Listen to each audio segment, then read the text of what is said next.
Hello నమస్తే, నేను Ashok. Welcome to ప్రజా చైతన్యం. ఏపీ వార్షిక బడ్జెట్ని ప్రవేశపెట్టారు ఈరోజు ఆర్థిక మంత్రి పయ్యావుల కేశవ్ గారు. అసెంబ్లీ సాక్షిగా 3,20,000 కోట్ల రూపాయలకు సంబంధించి బడ్జెట్ని ఈరోజు ప్రవేశపెట్టారు. అయితే దీంట్లో ప్రధానంగా సూపర్ 6 హామీలకు సంబంధించిన అంశం మీద కొంత కేటాయింపుల్లో కొంత నిరాశ అయితే కనిపిస్తుంది. 2-3 హామీలు మినహాయిస్తే వేటికి కూడా పూర్తి స్థాయిలో అయితే బడ్జెట్ని అయితే ప్రవేశపెట్టే పరిస్థితి కనిపించట్లేదు. పట్టణాభివృద్ధి శాఖకు సంబంధించి, అలాగే గ్రామీణ శాఖకు సంబంధించి కావచ్చు, అలాగే విద్యాశాఖకు సంబంధించి ఎక్కువగా ఈ బడ్జెట్కి సంబంధించి కేటాయింపులు అయితే జరుగుతూ వచ్చినాయి. మిగతా అంశాలకు సంబంధించి మిగతా శాఖలకు కూడా పెద్ద ఎత్తున ఎక్కడా కూడా కేటాయింపులు అయితే జరగలేదు. కేవలం రెండు మూడు పథకాలకు సంబంధించి మినహాయిస్తే మిగతా వాటికి కూడా పథకాలు అమలు చేసే పరిస్థితి అయితే కనిపించట్లేదు. పెట్టడానికి మాత్రం 3,00,000 కోట్లకు పైగా బడ్జెట్ పెట్టారు, కానీ దానికి సంబంధించి ఆదాయం ఎంత, వ్యయం ఎంత, ఏంటి అనేటువంటి అంశాలు అయితే కనిపించట్లేదు. ఇప్పటికే ఆంధ్రప్రదేశ్ రాష్ట్రానికి సంబంధించి 1,00,000 కోట్లకు పైగా అప్పు చేసి ప్రభుత్వాన్ని నడిపిస్తున్నామని చెప్పేసి ఇప్పటికే పెద్ద ఎత్తున చర్చలు జరుగుతున్న నేపథ్యంలో ప్రస్తుతం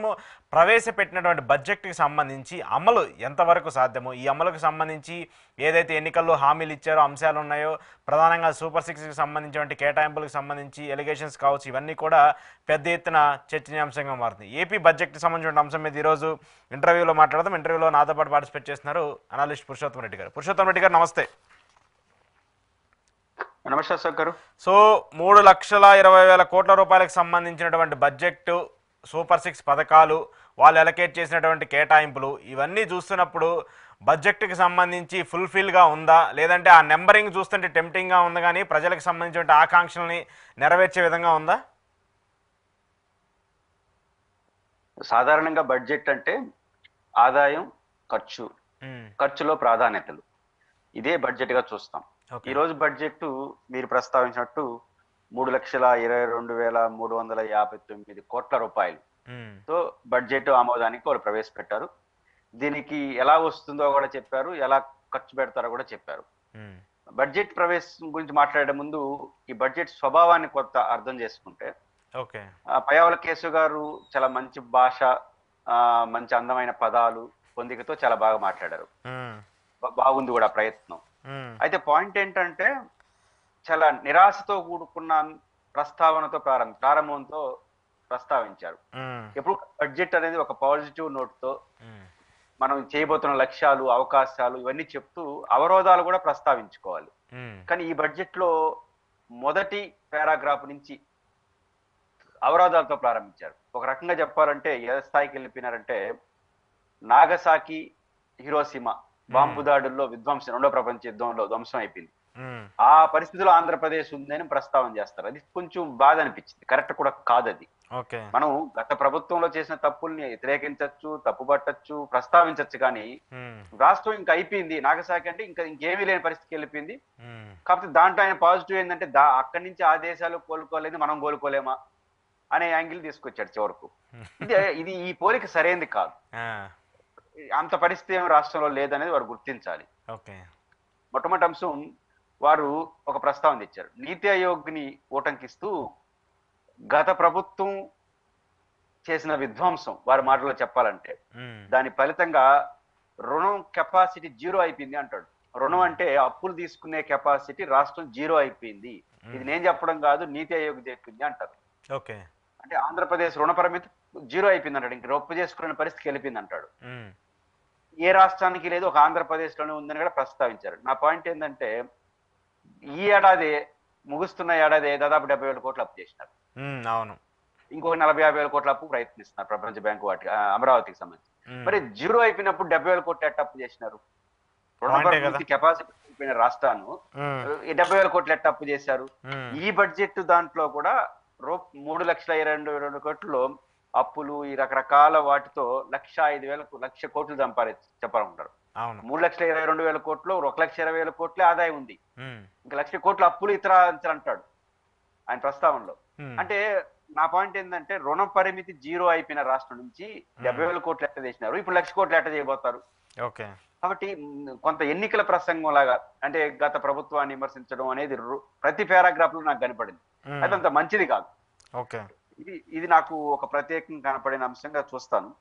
రెండోది, ఈ బడ్జెట్ లో కొన్ని అంశాలు, ఉదాహరణకు అమరావతికి సంబంధించి ఒక ప్రస్తావన చేశారు. ఉమ్, నో డౌట్ వాళ్ళు రాజధానిని కేంద్రీకృత రాజధాని నిర్మిస్తారన్నారు, చేసుకోవచ్చు, తప్పేం లేదు. ఉమ్, అయితే ఆయన వాడిన 2 భాషలు మాత్రం నేను ప్రస్తావిస్తాను. ఉమ్, ఒక చోట ఏమంటారంటే ఒక పారాగ్రాఫ్ లో అమరావతి సెల్ఫ్ సఫిషియెంట్ రాజధానిగా నిరూపించుకునేసింది అంటాడు. ఉమ్, సెల్ఫ్ సఫిషియెంట్ గా రాజధాని నిరూపించుకునేసింది అన్నారు. ఉమ్, అదే పక్క లైన్ లో ఇంకో మాట అంటారు, ప్రపంచ బ్యాంకు, ఆసియన్ డెవలప్మెంట్ బ్యాంక్ నుంచి డబ్బులు తీసుకొస్తా ఉంటాడు. ఉమ్, అప్పు అనే పదం ఆడకుండా నిధులు అంటాడు. నిధులు వేరు, అప్పు వేరు. ఉమ్, నిధులు అంటే మనకు వచ్చే నిధుల్ని, అప్పులు అంటే మనం బాకీ కట్టాలి. ఉమ్, అంటే సెల్ఫ్ సఫిషియెంట్ రాజధానిగా నిరూపించుకుందని ఒక పదం ఆడి ఆ మరుసటి లైన్ లోనే ప్రపంచ బ్యాంకు, ఆసియన్ డెవలప్మెంట్ బ్యాంక్ నుంచి డబ్బులు తీసుకొస్తా ఉంటారు, అప్పులు తీసుకొస్తారు 50,000 కోట్లు. మరి సెల్ఫ్ సఫిషియెంట్ ఎట్ అవుతుంది? ఉమ్, మళ్ళీ ఇంకొక దాంట్లో ఇంకో 2వ పారాగ్రాఫ్ లో ఏమంటారంటే అమరావతి రాజధానికి రాష్ట్ర అవసరంతో సంబంధం లేకుండా తనంతట తాను అభివృద్ధి చెందని పదం ఆడతారు. ఉమ్, ఈ బడ్జెట్ లోనే 6,000 కోట్లు కేటాయించారు. ఉమ్, ఇదే బడ్జెట్ మరి 6,000 కోట్లు ఎందుకు కేటాయించారు రాష్ట్ర బడ్జెట్ నుంచి? కాబట్టి పరస్పర విరుద్ధమైనటువంటి అంశాలు మనకి ఇక్కడ కనిపిస్తాయి. మొత్తంగా స్థూలంగా చూసినప్పుడు ఈ బడ్జెట్ ఇలా అనిపిస్తుంది. మీరు ప్రధానంగా ప్రస్తావిస్తున్న దాంట్లో ఈ సూపర్ 6 పరిస్థితి ఏంటి ఉమ్, అనేది మనం ప్రస్తావించాం. మనం గతంలో 2-3 సందర్భాల్లో అనుకున్నాం రాబోయే బడ్జెట్ ఎలా ఉండొచ్చు. ప్రీ బడ్జెట్ గురించి మాట్లాడుతున్నప్పుడు నేను ఒక మాట అవును, చెప్పాను. అవును, ఉమ్, ఒక 2 పథకాలు అయితే యాడ్ అయ్యే అవకాశం ఉంది అని చెప్పాను. అది ఒకటి అమ్మఒడి, 2 రైతు భరోసా. అది యాడ్ అయింది. ఉమ్, ఇప్పుడు ఇస్తున్నటువంటి పెన్షన్స్, దీపం కాకుండా సూపర్ 6 లో భాగంగా ఉన్నటువంటి అమ్మఒడి, రైతు భరోసా యాడ్ అయింది. ఉమ్, ఇది కొత్తగా కనిపించింది. At the same time super 6 లో అత్యంత కీలకంగా ఉండే నిరుద్యోగ వృత్తి కానీ, తల్లికి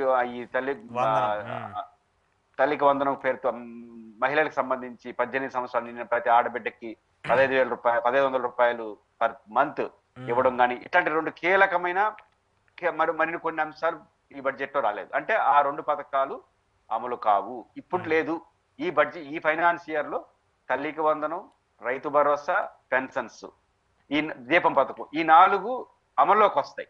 ఈ 4 ఎట్లా అమలు చేస్తారు, ఎన్నికల స్పిరిట్ తో అమలు చేస్తారు అనేది 2వ చర్చ. ఈ 4 పథకాలు మాత్రం అమలు చేయబోతున్నారు అనేది మనకి ఈ బడ్జెట్ లో మనకు కొంత అర్థం అవుతుంది. ఓకే, ఇక్కడ పాయింట్ గతంలో జగన్మోహన్ రెడ్డికి సంబంధించి కావచ్చు, ఆయన 5 ఏళ్ల పాటు ఉన్నప్పుడు కూడా బడ్జెట్ అంతా కూడా 2,40,000 నుంచి 2,70,000 కోట్లు ఇలానే క్లోజ్ అవుతూ ఉండేది. ఆ 5 ఏళ్ల పాటు మనం చూసుకుంటూ వస్తే బడ్జెట్కి సంబంధించి ఈసారి బడ్జెట్ 3,00,000 కోట్ల రూపాయలు దాటిపోయింది. దాటిపోయిన తర్వాత కూడా ఇప్పుడు ఎలకేట్ చేసినటువంటి 2 శాఖలకు సంబంధించి ఎక్కువగా ఎలకేట్ చేసుకుంటూ వచ్చారు. గతంలో జగన్మోహన్ రెడ్డి ఎక్కువగా ప్రియారిటీ ఇస్తూ వచ్చింది వ్యవసాయ రంగానికి సంబంధించి, వ్యవసాయ శాఖకి సంబంధించి అలా ఎక్కువగా బడ్జెట్ని పెడుతూ వచ్చారు.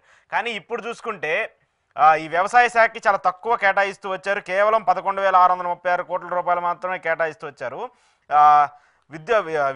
విద్యాశాఖకి మాత్రం 31,000 రూపాయలు కోట్ చేస్తూ వచ్చారు. అంటే ఈ 31,000 కోట్ల రూపాయలు మీరు అన్నట్టు ఏదైతే తల్లికి వందనం అంటారా, లేదంటే ఫీజు రియంబర్స్మెంట్, 2 పెద్ద ఎత్తున వాళ్ళ మీద విమర్శలు వస్తూ ఉన్నాయి. రియంబర్స్మెంట్కి సంబంధించి, తల్లికి వందనకి సంబంధించి ఎక్కువగా వివాదాలు ఎదుర్కొంటూ ఉన్నారు కాబట్టి ఆ శాఖకి ఎక్కువ కేటాయించారనుకోవాలా?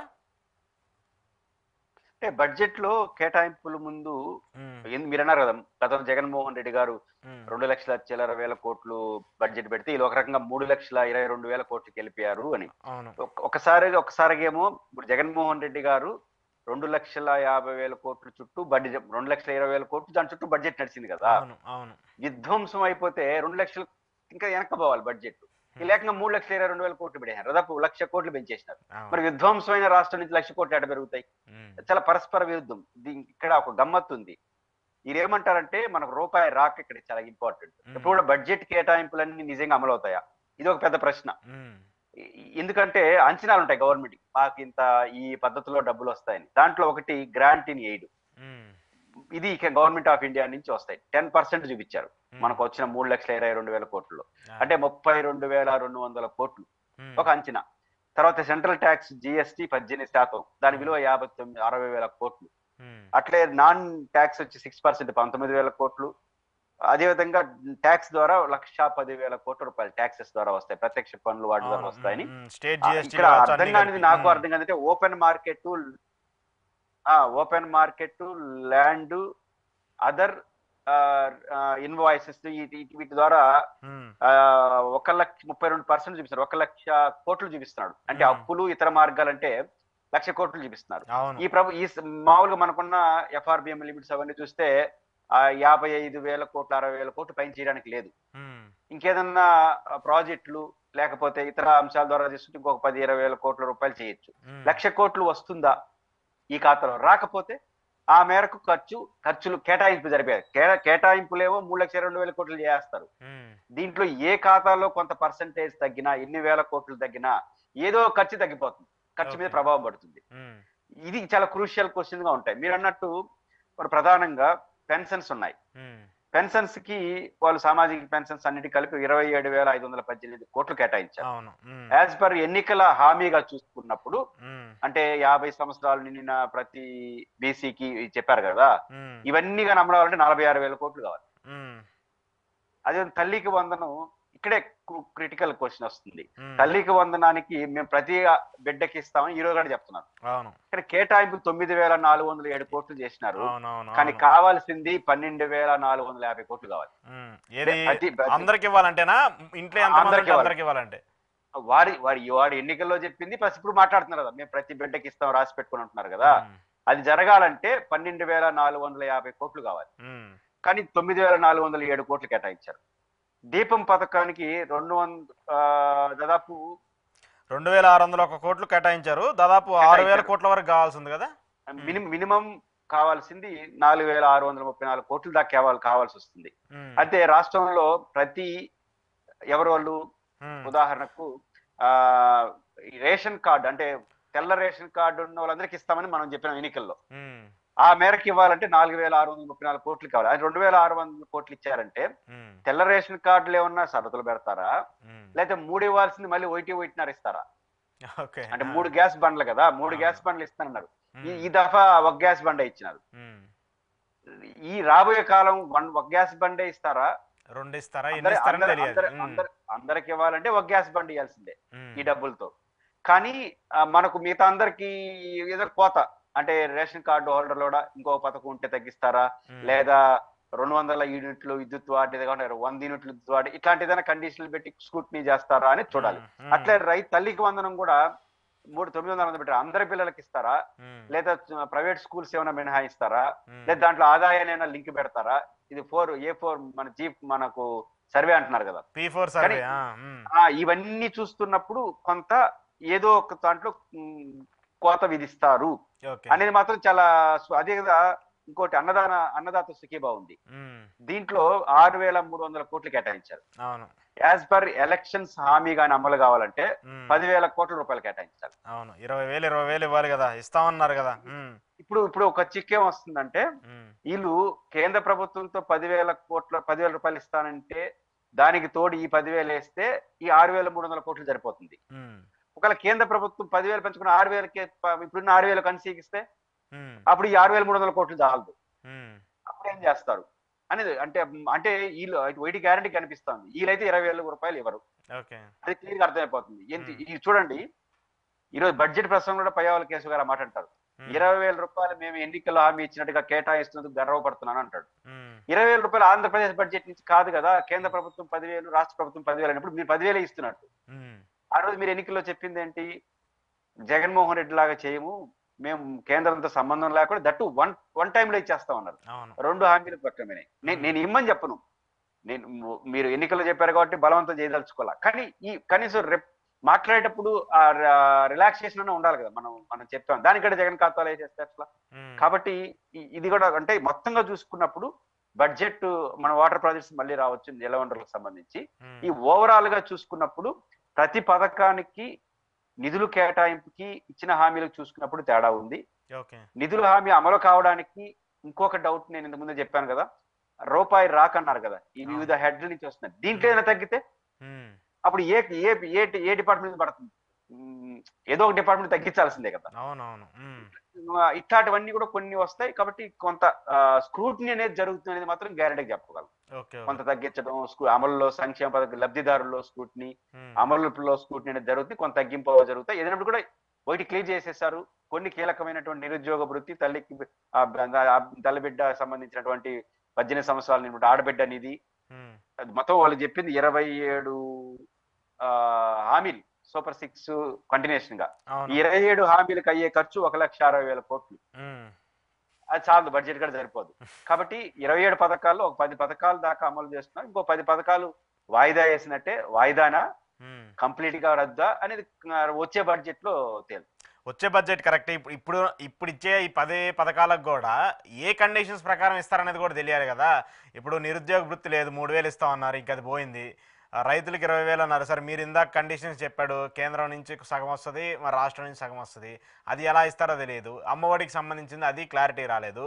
సో ఇవన్నీ చూసుకున్నప్పుడు రైతులకు సంబంధించి చాలా వ్యవసాయ బడ్జెట్కి సంబంధించి చాలా తక్కువ పెట్టుకుంటూ వచ్చింది. 11,000 కోట్ల రూపాయలు చిల్లర పెట్టుకుంటూ వచ్చారు వ్యవసాయ బడ్జెట్కి సంబంధించి. ప్రధానంగా రైతుల్ని చాలా ఎంకరేజ్ చేయాలి, రైతులకు ప్రోత్సాహం ఇవ్వాలనేది ఒక పాయింట్. రెండోది జలవనరుల శాఖకి సంబంధించి కావచ్చు, ప్రాజెక్టులకు సంబంధించి కావచ్చు, ఆల్రెడీ దాదాపు 80% 90% కంప్లీట్ అయిపోయినటువంటి ప్రాజెక్టులు, వెలిగొండ ప్రాజెక్టు కావచ్చు, లేదంటే రాయలసీమకు సంబంధించిన నీటి ప్రాజెక్టులు కావచ్చు, పోలవరానికి సంబంధించిన అంశం కావచ్చు, ఎక్కడా కూడా బడ్జెట్కి సంబంధించి దాని మీద కనీసం ఒక ఇష్యూ కూడా కన్సర్న్ అవ్వలేదు, ఇష్యూ కూడా రైజ్ అవ్వలేదు. ఏం చెప్తారు దీనికి సంబంధించి? జలవనరులకు సంబంధించి 2 అంశాలు. ఒకటి పోలవరం, 2 రాయలసీమ ప్రాజెక్టులు. ఒకటి పోలవరానికి సంబంధించి ప్రభుత్వం ఒక ప్రకటన చేసింది. అదేంటంటే, మేము ప్రత్యేకంగా కృషి చేయడం ద్వారా 12,157 కోట్ల రూపాయలు కేంద్ర ప్రభుత్వం దగ్గర డబ్బులు తీసుకుంటున్నాం మొదటి దశకి అని చెప్పారు. ఏంటి అప్పుల రూపంలోనా, లేదంటే కేంద్రం ఇస్తుందా? లేదు, అది కేంద్ర ప్రభుత్వం తను ఇవ్వాల్సిన డబ్బులు. దీనిలో మతలబ్ ఏంటంటే 12,000 దీంతో ముగించేస్తారు వాళ్ళు. ఈ 12,157 కోట్లు ఇచ్చి ఇంకా పూర్తి చేయమంటారు ప్రాజెక్ట్ వాళ్ళు. ఈ 12,157 కోట్లు ఎలాంటిదంటే ఈయన అడాహక అమౌంట్ ముందే ఇచ్చేస్తారు. ఇంత ముందులాగా మనం పెట్టించేది కాదు, అది ఒప్పందం. యాక్చువల్గా ఈ 12,157 కోట్లు జగన్మోహన్ రెడ్డి ఉన్నప్పుడే క్యాబినెట్ ఆమోదం. జగన్మోహన్ రెడ్డి గారి ప్రభుత్వం ఉన్నప్పుడే government of India 23-24 budget year లోనే ఇది క్లియర్ చేసేసింది. అది డయాఫ్రామ్ వాల్ వల్ల ఇంక నిధులు ఖర్చు చేయలేదు కాబట్టి ఆ వచ్చి నిధులు ఖర్చు పెట్టుకోవచ్చు. నా పాయింట్ ఏంటంటే, 12,157 కోట్ల రూపాయలు కేంద్ర ప్రభుత్వం ఇస్తుందని మీరు ప్రకటించినప్పుడు మళ్ళీ రాష్ట్ర బడ్జెట్ లో 6,000 కోట్లు ఎందుకు కేటాయిస్తున్నారు? ఇప్పుడు 6,000 కోట్ల రూపాయలు పూర్వానికి రాష్ట్ర బడ్జెట్ లో కేటాయించారు. మామూలుగా మనం విభజన చట్టం ప్రకారం కేంద్ర ప్రభుత్వం నుంచే డబ్బులు తీసుకోవాలి. కేంద్ర ప్రభుత్వం డబ్బులు ఖర్చు పెట్టాల్సిన పోలవరం ప్రాజెక్టుకి కేంద్ర ప్రభుత్వం పెడితే, రాష్ట్రానికి ఉన్న డబ్బులని రాయలసీమ ప్రాజెక్టులు, ఇతర ప్రాజెక్టులు కేటాయించుకోవచ్చు. వీళ్ళు ఒకవైపు 12,157 కోట్ల రూపాయలు కేంద్రం ఇస్తుందని చెప్తూ, రెండో వైపు మనం రాష్ట్ర బడ్జెట్ నుంచి 6,000 కోట్ల రూపాయలు కేటాయిస్తే మరి రాయలసీమ ప్రాజెక్టులు ఏమవ్వాలి? ఇది ఒకటి. రెండోది ఇంకో మాట కూడా చెప్పారు, పోలవరం ప్రాజెక్టు పూర్తి చేయడం ద్వారా రాయలసీమ ఉత్తరాంధ్ర నీటి సమస్య పరిష్కారం అవుతున్నాడు. ఇది చాలా అన్యాయమైన మాట. పోలవరం రాష్ట్రానికి బహుళార్థిక ప్రాజెక్టే, అది మంచి ప్రాజెక్టు కావాలి. బట్ రాయలసీమ వాడిగా నేను చెప్పదలుచుకుంది అంటే, రాయలసీమకి పోలవరానికి సంబంధం లేదు. రాయలసీమ నీటి సమస్య పరిష్కారం వేరే ప్రాజెక్టులు ఉన్నాయి. మీరు పోలవరాన్ని రాయలసీమకి లింక్ పెడుతున్నారంటే ఇంకేం చేయరా రాయలసీమలో? కానీ పోలవరం పూర్తికి రాయలసీమకు సంబంధం లేదు. కొంత ఎసులుబాటు మారుతుంది. కృష్ణా డెల్టాకి ఆ నీళ్ళు ఇస్తారు కాబట్టి శ్రీశైలం నుంచి పంపాల్సిన నీళ్ళు ఆపుకుంటాం. బట్ ఆపుకున్నంత మాత్రం రాయలసీమకి నీళ్లు రావు, వేరే మార్గాలు చేయాలి. కానీ దీన్నే ప్రధానంగా ప్రస్తావిస్తున్నారంటే, రేపు రాయలసీమ ప్రాజెక్ట్ మీద ఫోకస్ పెడతారా పెట్టరా అనే ఒక అనుమానం వస్తుంది. రెండో పాయింట్ మాకు అభ్యంతరకరంగా అనిపిస్తుంది అంటే, మొత్తం 11,314 కోట్లు హెచ్ఎన్ఎస్ఎస్ అంటే అంద్రినివాస్ సుజల స్రవంతి రాయలసీమకు సంబంధించి, గోదావరి డెల్టా, కృష్ణా డెల్టా, ఉత్తరాంధ్ర కలిపి ఈ 11,314 కోట్లు అంటారు. అంటే దీంట్లో మా హెచ్ఎన్ఎస్ఎస్ ఎంతో తెలియదు. ఇప్పుడు రాయలసీమ మొత్తాన్ని ప్రస్తావించిన పేరు హెచ్ఎన్ఎస్ఎస్, అంద్రినివాస్ సుజల స్రవంతి ప్రాజెక్టు. నా పాయింట్ ఏంటంటే, అంద్రినివాస్ సుజల స్రవంతి కేటాయిస్తే మంచిది, ఎంత కేటాయిస్తారో తెలియదు.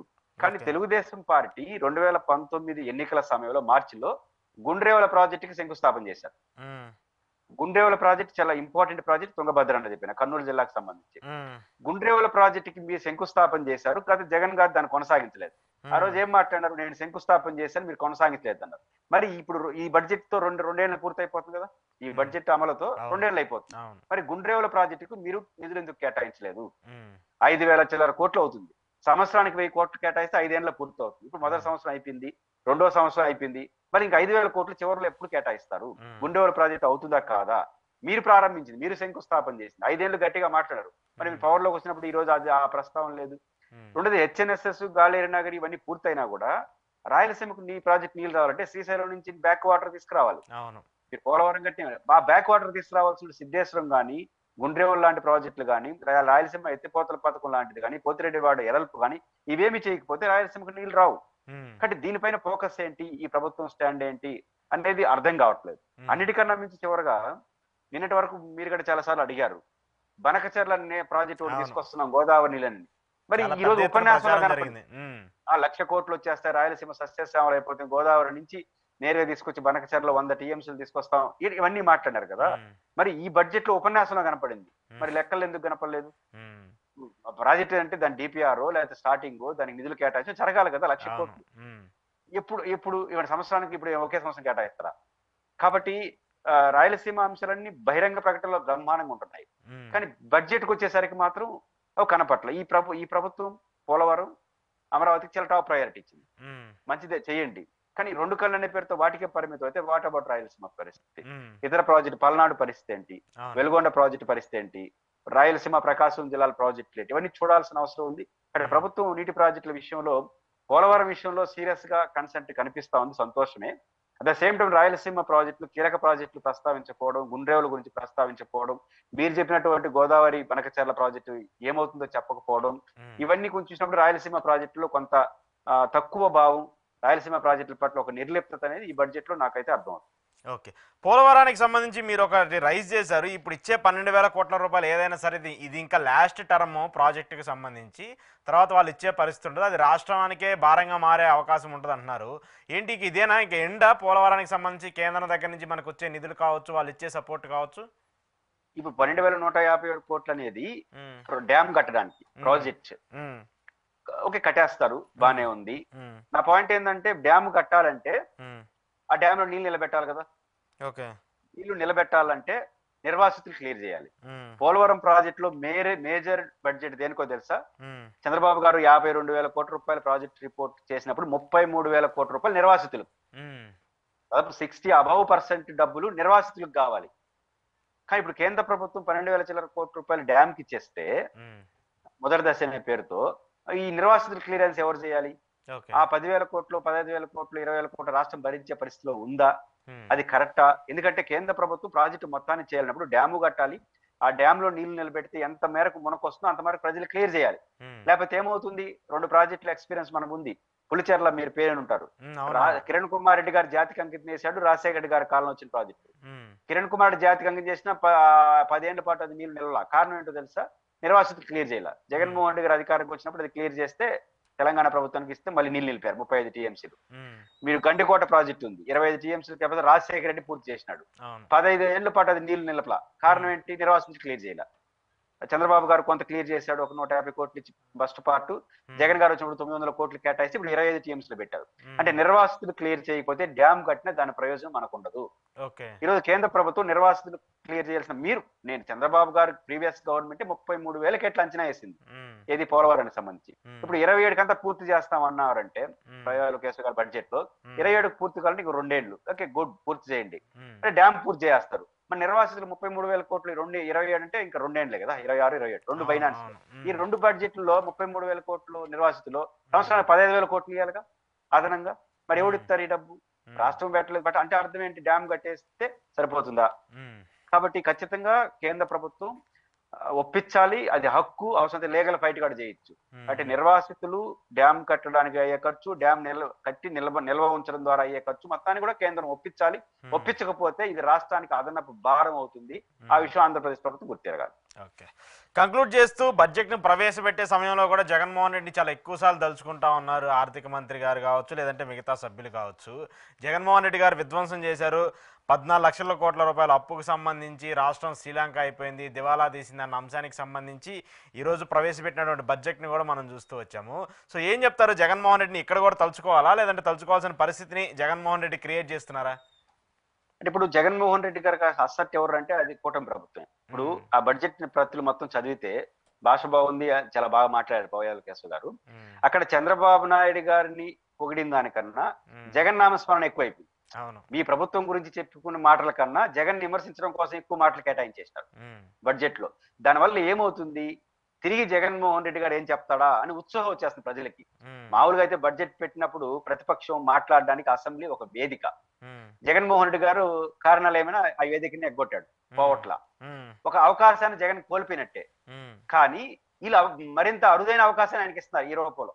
ఇప్పుడు మీలాంటి జర్నలిస్ట్ అయిన సమాజం అయినా ఇన్ని విమర్శలు చేసిన తర్వాత దీనికి జగన్ ఏం సమాధానం చెప్తారో చూద్దామని ఎవరైనా అనుకుంటారు. హ్మ్. ఇప్పుడు ఆయన రేపు ప్రెస్ మీట్ పెట్టి మాట్లాడతారు.